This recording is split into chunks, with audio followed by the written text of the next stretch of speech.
Snowflakes drifted from a heavy gray sky, covering the Nebraska Territory in clean white silence. The winter of 1867 felt harsh even for the plains. The wind did not just chill a man's skin, it crawled into his bones and stayed there. For Finn Hawthorne, it felt like the world had already decided he did not deserve warmth again. Inside the O'Malley Saloon in the town of Clearwater, the air was thick with smoke, sweat, and cheap whiskey. The room was loud with cards slapping tables and boots scraping wood, but the loudest sound came from one angry voice. Finn stood near the bar with his fists still clenched, staring at the man he had just hit.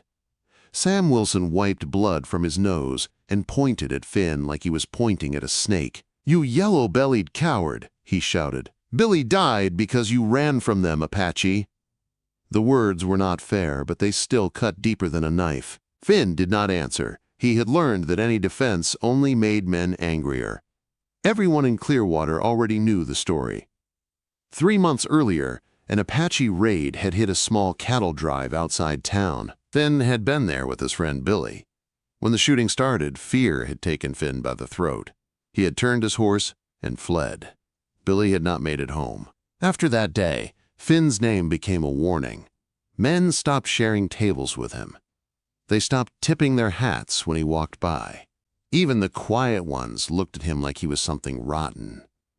O'Malley, the saloon owner, leaned over the counter and sighed like he was tired of watching a slow tragedy. "Get on home, Hawthorne," he said. "You've caused enough trouble." Finn picked up his dusty hat, pressed it down on his head, and walked out into the storm. Outside, the snow swirled hard, hiding the buildings and the lamp glow like the town wanted to vanish. Clearwater was small and lonely, but Finn's cabin was worse. It sat 5 miles out on the open plains, where the wind had nothing to stop it, and the night had no mercy. Finn climbed onto his horse, Dusty, and rode through the quiet, white world.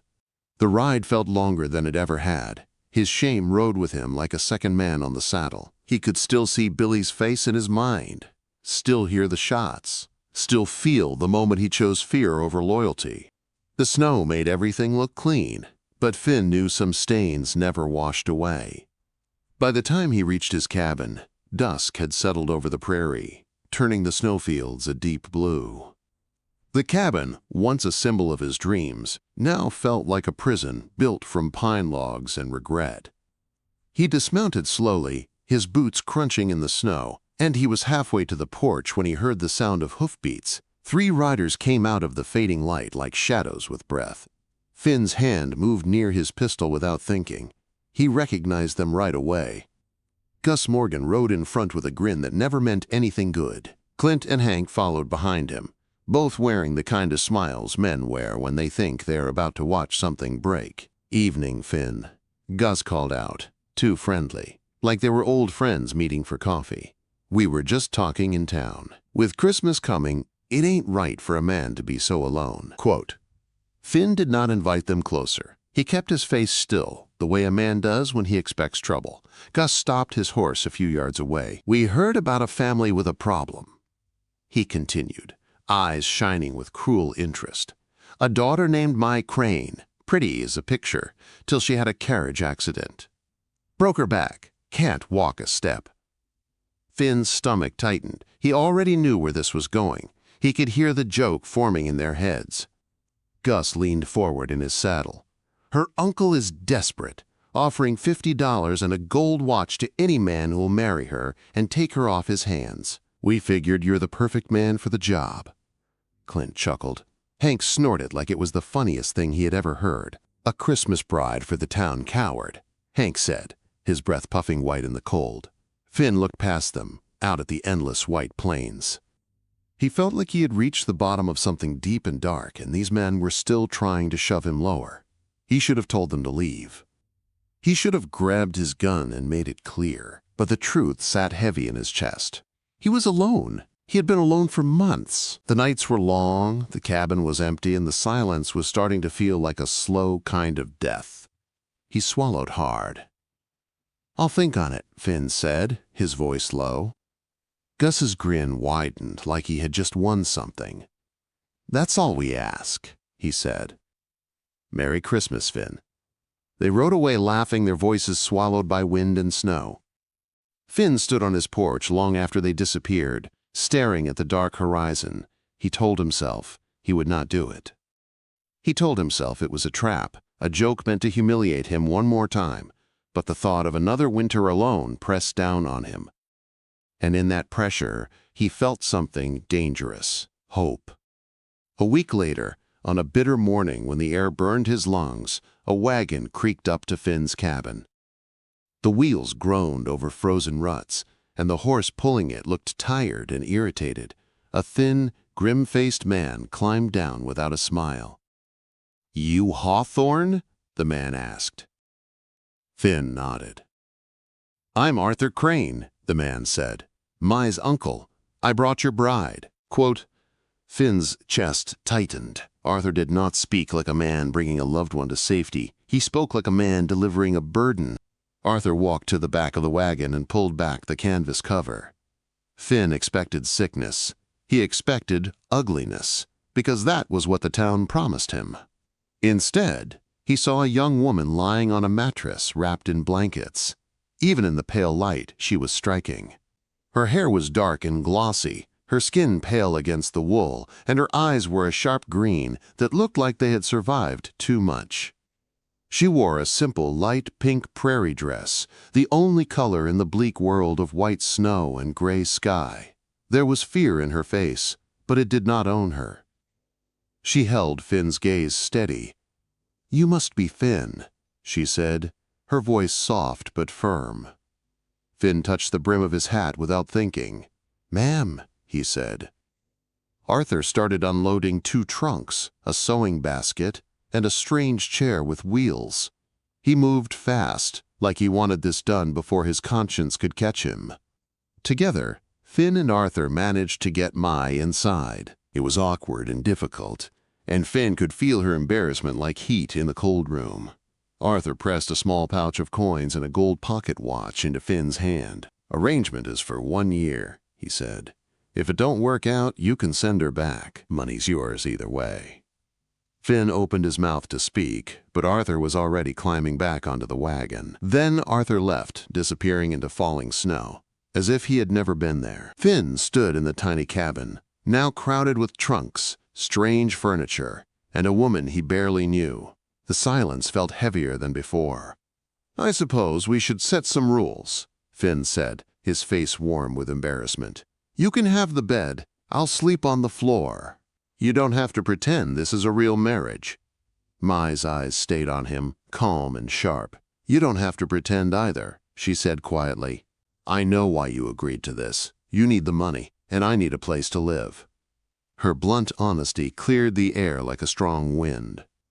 Finn looked down at the watch in his hand and felt the shame rise again. "It ain't just about the money," he muttered, but he did not know how to explain the loneliness that had driven him to say yes.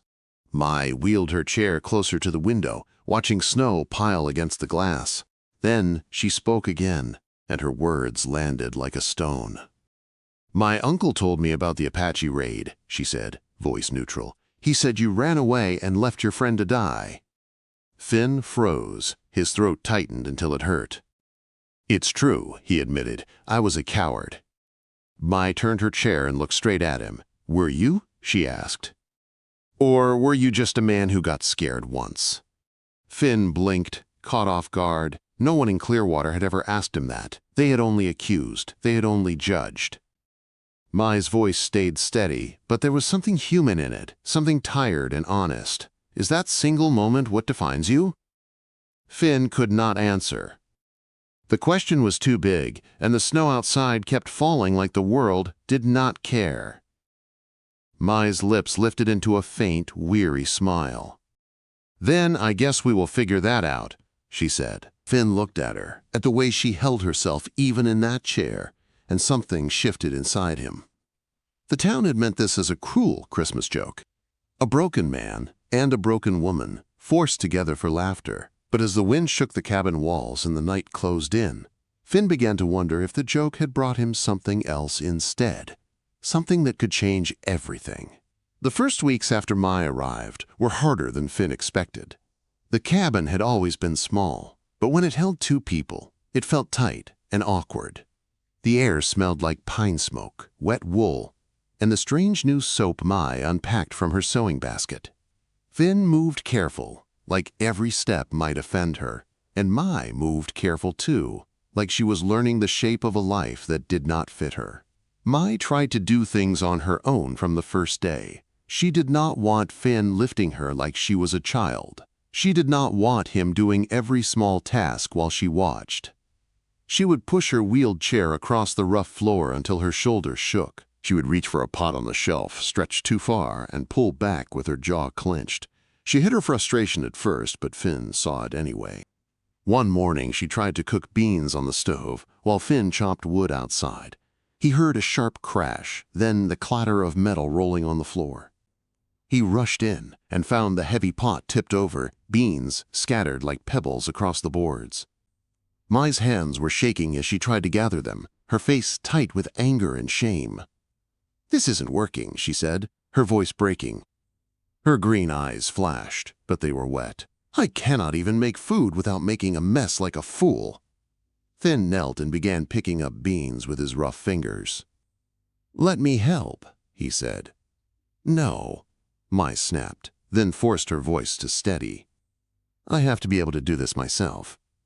Finn looked around the cabin and finally understood something. The problem was not Mai, the problem was the cabin.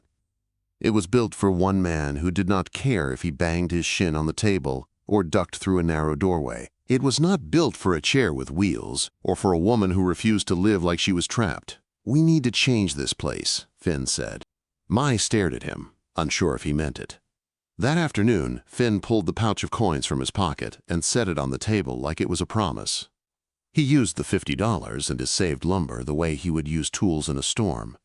He widened the doorway so Mai could pass without scraping her hands.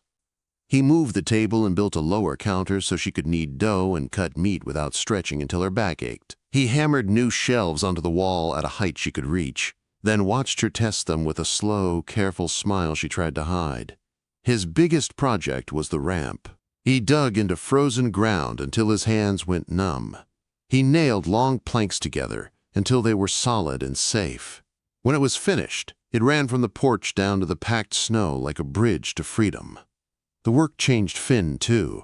For months, he had only been surviving, eating, sleeping, and carrying shame like a heavy sack. Now he woke with a purpose. He worked until his muscles burned and his mind grew quiet. At night, he sat by the stove and listened to Mai tell small stories about Omaha and her father's shop, and he felt the cabin turn warmer in a way firewood could not explain. One evening, as Finn leaned a new plank against the porch, Mai rolled her chair to the doorway and watched him. Snow clung to his coat and beard stubble. His hands were split and red from the cold. "Why are you doing all this?" Mai asked. "You could have taken the money and left the cabin as it is." Finn paused, the hammer resting at his side. He looked at her, then at the ramp, then at the wide doorway he had cut with his own hands. "It's our house now," he said. "Might as well make it fit both of us." Mai held his gaze. The fear in her eyes softened, replaced by something that looked like relief. A few days later, the sky turned darker, and the wind began to howl hard enough to shake the chimney. Finn stepped outside to check the fence line and saw shapes moving in the distance. 3 riders came toward the cabin through swirling snow, their horses pushing forward with stubborn force. Finn felt his stomach drop. These were not Clearwater men. Their coats were rough, their faces hard, and their guns hung low and ready on their hips. Mai's wheels creaked behind him. She had come onto the porch. Finn kept his voice low and calm. "Mai," he said, without looking away. "Get inside now." Mai did not argue. She rolled back into the cabin, quick and silent. The riders stopped in front of the porch. The leader dismounted. He was big, with a black beard and eyes that held no warmth. He looked Finn over like Finn was something he could take apart. "Heard tell you got yourself a wife," the bearded man said, his mouth twisted into a mean smile. "A pretty little thing who can't run away. Must get lonely out here." Finn's jaw tightened. "You boys best move on," he said. One of the men laughed. "Or what?" he sneered. "You'll run away again?" The words hit Finn like a punch. He felt heat rise in his chest, sharp and dangerous. Behind him was the cabin he had changed with his own hands. Inside was Mai, who had trusted him enough to sit by his fire and sleep under his roof. Finn's shame did not vanish, but it shifted into something colder and stronger. "I said," Finn told them, voice steady, "get off my land." The leader studied Finn's face like he was looking for the weak part. For a long moment, only the wind spoke. Then the bearded man's smile faded. "We'll be back," he said, climbing onto his horse. "Storm's coming. Storms make good cover." They rode away into thickening snow. Finn went inside and barred the door. Mai sat near the stove, her posture stiff. "They will come back," she said. "Probably," Finn answered. He checked the window shutters and tightened the latch. "They think I'm weak. They think you make this place easy." Mai's hands clenched in her lap. "They said things," she whispered, "about me." Finn moved closer and crouched beside her chair. "You listen to me," he said. "They don't get to decide what you are." The wind rose higher, and the blizzard hit like a wall. Snow slammed the windows. The world outside vanished into white. The cabin became an island. Finn remembered something Arthur Crane had unloaded. He crossed to Mai's trunks and opened one. Beneath folded dresses and blankets was a small wooden box. He brought it to her. "Your uncle packed a gun," Finn said. "A Colt revolver. It belonged to your father. Can you use it?" Quote. Mai opened the box and lifted the revolver like it was familiar, like it belonged in her hand. A flicker of pride lit her face. "I could shoot a playing card at 20 paces when I was 16, she said. "The accident didn't hurt my hands or my eyes." A heavy thud hit the porch, then another. Finn blew out the lamp and the cabin fell into darkness, lit only by the dull glow of the stove. A voice cut through the storm. "Hawthorne," the bearded man called. "We know you're in there. Open up." Finn dropped behind the table and whispered toward Mai. "Stay low," he said. "Aim for the center." Mai's breathing was tight, but her hands were steady on the gun. The door burst inward with a crash of splintered wood, and 3 dark shapes rushed into Finn's home. A gunshot cracked the night, and the stove light shook. Finn fired back from behind the table as footsteps thundered on the floorboards. Mai's revolver rose in the darkness. Then the cabin filled with smoke and shouting, and the fight for their lives began. The cabin filled with smoke and chaos as the 3 men pushed inside like wolves. Finn fired once from behind the table, not to hit, but to stop them from rushing him all at once.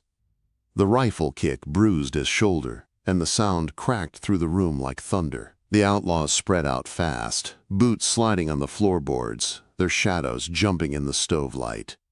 Mai stayed low near the bed, her chair angled so she could see the doorway. Her face was pale, but her hands held the revolver steady, like she had been born with it. Finn could hear his own breathing, loud and rough. His heart hammered in his chest, and for one terrifying second, his old fear tried to drag him backward. Then he heard one of the men laugh, and it sounded like the saloon. Like Clearwater, like the whole world calling him a coward again. Finn's fear turned into something hard. A shot slammed into the table, sending wood chips into Finn's face. He lifted his rifle and fired again. The youngest outlaw cried out as the bullet caught his shoulder. The man stumbled back, clutching his arm, screaming in pain and shock. "Behind you!" Mai shouted. Finn twisted just as the second outlaw swung at him with the butt of a pistol. The blow grazed Finn's head and made his vision flash white. Finn crashed into the wall and fell hard, but he grabbed the outlaw's coat and yanked him down too. They hit the floor in a tangle of limbs and rage. The outlaw was stronger, but Finn was fighting like a man who had run once and would rather die than do it again. The outlaw punched Finn in the jaw. Finn tasted blood. The man raised his fist again, but a gunshot cracked, and the outlaw screamed. Mai's bullet tore through his leg. He rolled away, howling, his pistol clattering across the boards. Mai's voice cut through the noise, cold and steady. "I was aiming for your heart," she said. I am out of practice. The bearded leader cursed and ducked behind the bed, trying to find a clean shot. He shouted over the storm, "We know about the money, Hawthorne!" The $50 and the gold watch. "Hand it over and we leave!" Then he spat the words that were meant to break them. "That cripple ain't earnin'. That is charity." Finn's head snapped toward Mai. In the stove light, he saw the doubt flicker in her eyes, fast and painful, like an old wound opening. The leader had found the one place that hurt more than bullets. Finn rose to his knees, shaking with fury. "She ain't charity," he growled. "She's my wife." A loud crash hit the front door again, but this time it was not an outlaw's boot. The door burst open, and cold air rushed in with a shout that carried authority. "Sheriff Brody," a voice barked. "Drop your guns now." The sheriff stepped inside with 2 deputies behind him, their badges catching the light. The outlaws froze. The leader tried to lift his pistol, but the deputy's rifle was already aimed at his chest. One by one, the men surrendered, hands raised, faces twisted with anger. Finn stood there, breathing hard, his knuckles raw, his jaw swelling. Mai's revolver stayed pointed until the last gun hit the floor. Sheriff Brody looked at Finn, then at the splintered door, the bullet holes, the blood on the boards. "You did good here, son," he said. "These men have been terrorizing homesteads all over the territory." Finn swallowed. His voice came out rough. "Why did you come?" A woman's voice answered from the doorway. "I did." Mrs. Davis, their nearest neighbor, stood outside wrapped in a shawl, her cheeks red from cold. "I saw those riders heading out this way," she said. "I knew what they were. I rode straight for town." Finn stared at her like he could not understand kindness anymore. Sheriff Brody stepped closer, his eyes narrowing as he studied Finn's face. "I've seen real cowards," he said. "They don't stand and fight when they're outnumbered." Finn's throat tightened. The words hit him harder than the punch to his jaw. He had spent months hearing only the worst. Now, for the first time since Billy died, someone spoke to him like he might still be worth something. As the deputies dragged the outlaws outside, the bearded leader twisted back and spit one last insult. "Enjoy your broken woman, Hawthorne. You deserve each other." The door shut behind them, but the poison stayed in the air. Mai stared at the floor, her face tight, tears shining but not falling. "Is that what we are?" she asked quietly. "2 damaged people who settled because no one else would have us." Finn walked to her chair and dropped to one knee. "Does it matter what people think?" he asked. "It matters to me," Mai whispered. Her voice shook now. "I thought we were building something real." Finn's chest ached. He wanted to promise her everything, but promises were easy. Truth was harder. The next morning, sunlight poured through the bullet holes in the wall. Finn patched what he could, but the cabin looked different now. Not weaker, but tested, like it had survived something that should have destroyed it. A letter arrived that afternoon, carried by a rider from town. Mai held the envelope like it weighed too much. "It is from my cousin Walter," she said. "He took over my father's store in Omaha." She opened it slowly and read, her face turning pale. When she finished, she looked up at Finn. "He offers me a way out," she said. "He will sell me back half the store if I return. I would have income again. Independence." Finn's stomach sank. He forced himself to ask, "What else?" Quote, Mai swallowed. "He will pay you double what my uncle gave you," she said. "Payment for your trouble."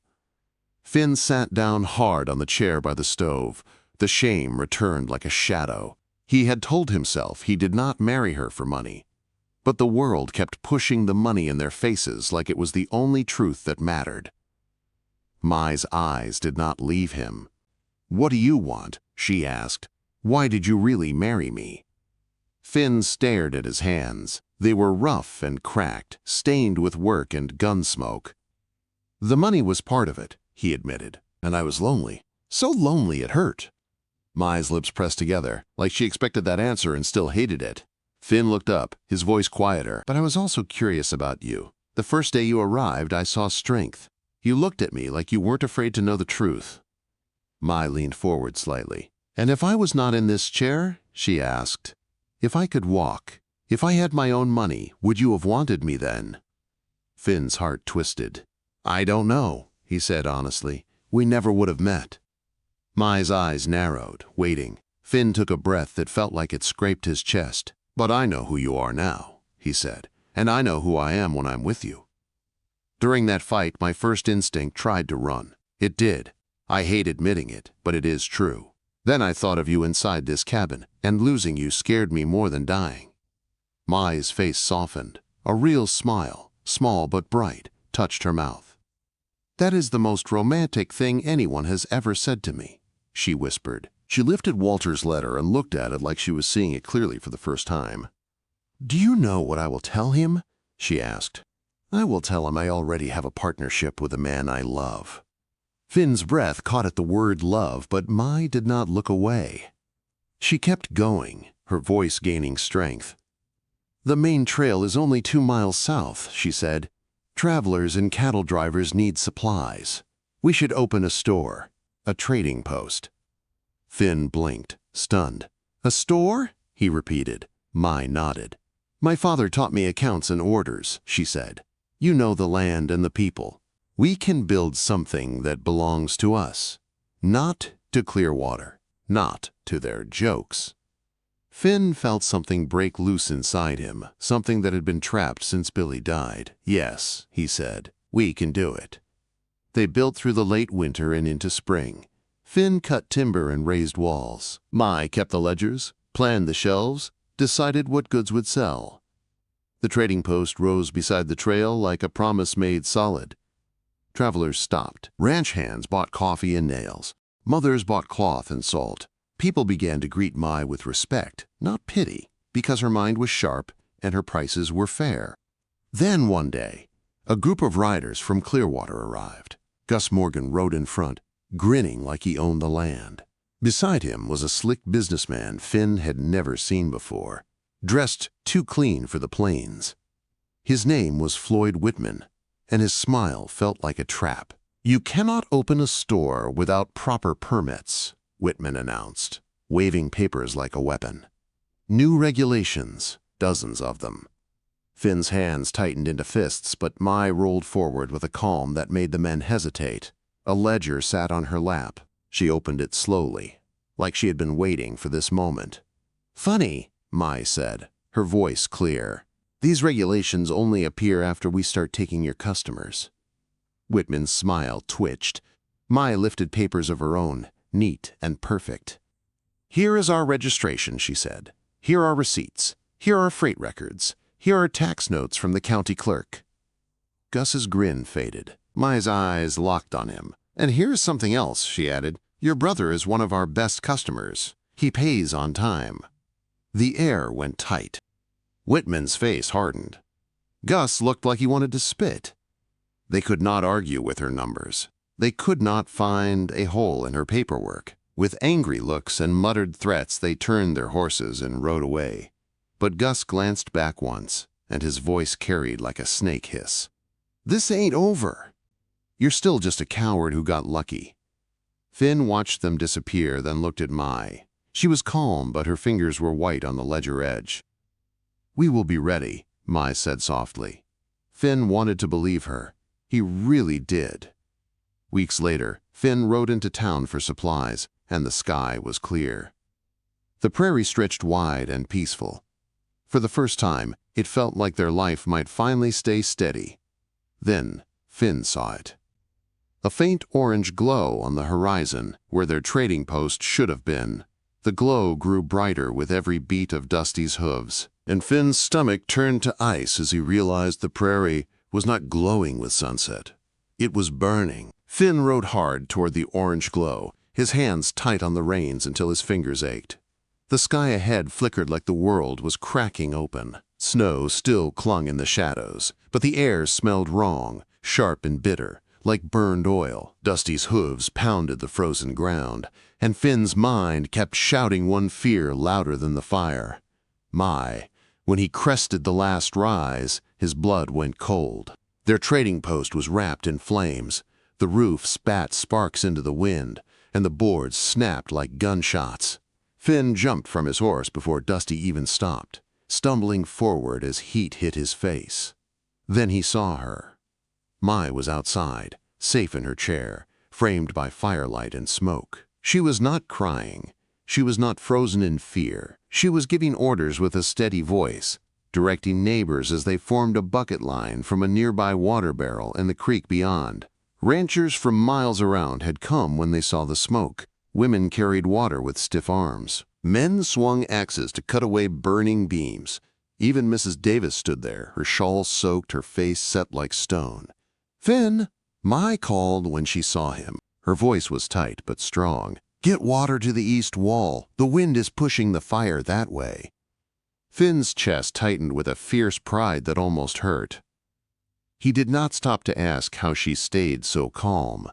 He did what she said, because in that moment, she was the strongest person on the prairie. They fought until the night turned black and the flames finally sagged into smoking ruin.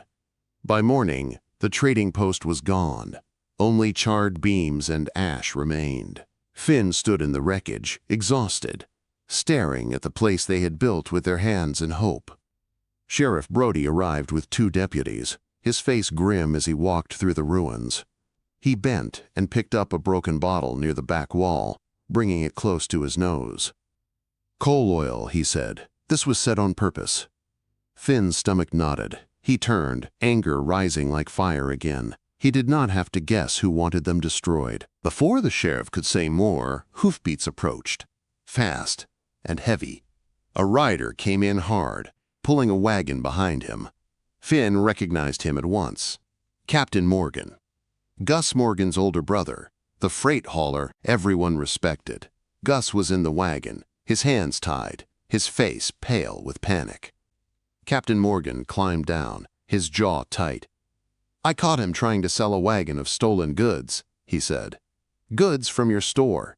He had some hidden too. I'm done covering for him."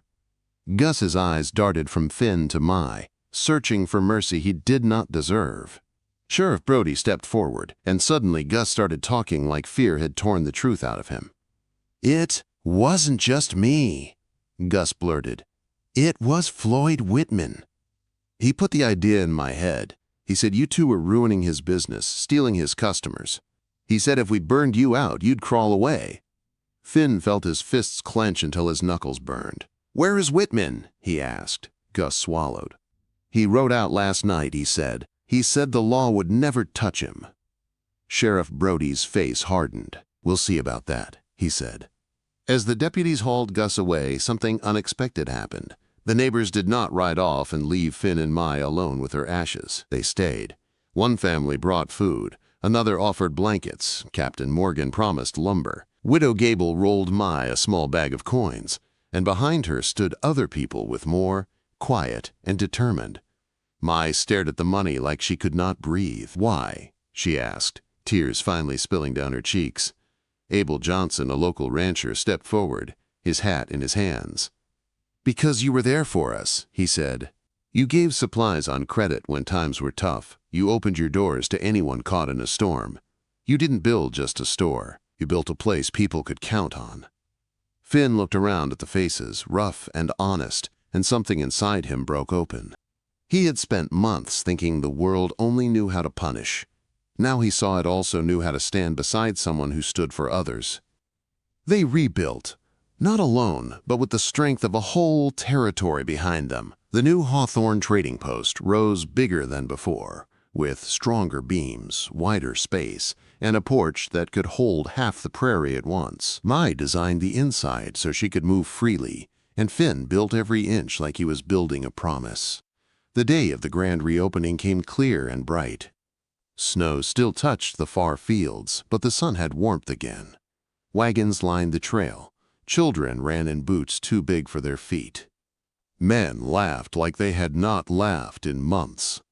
The mayor of Clearwater stepped up with a ribbon stretched across the porch, ready to cut it while the crowd cheered.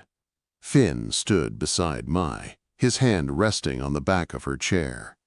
Mai's green eyes shone, and her face was calm, proud, unshaken. Then a shout cut through the celebration.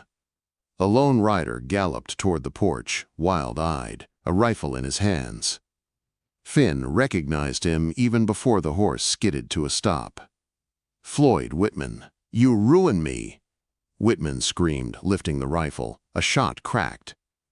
The bullet splintered the porch post inches from Mai's head. People screamed and scattered. Mothers grabbed children. Men dove behind barrels and wagons. For a heartbeat, the world was panic and dust. But Mai did not flinch. Whitman worked the rifle again, his face twisted with rage. Finn's body moved without thought, stepping in front of Mai. But Mai's revolver was already in her hand, rising steady as sunrise. "I will miss," Mai said, her voice clear enough to cut through fear. Whitman aimed again. Mai fired once. The sound rang sharp over the silent crowd. Whitman's rifle flew from his hands. His horse reared, throwing him hard into the dirt. For a moment, nobody moved. Then people surged forward with shocked cries, and Finn heard something he never expected to hear about them. Cheers. Sheriff Brody rode in with deputies, fast and ready, and Whitman was dragged up like a caught animal.